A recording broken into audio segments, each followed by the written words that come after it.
சொக்கநாதன் பெற்றெடுத்த பிள்ளையாராம்.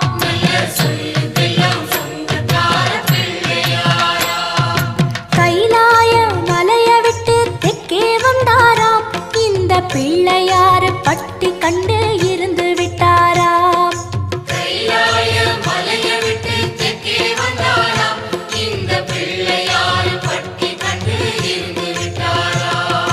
கணபதியார் வந்தாரம்மா, நம்ம உறவாக நின்னாரம்மா.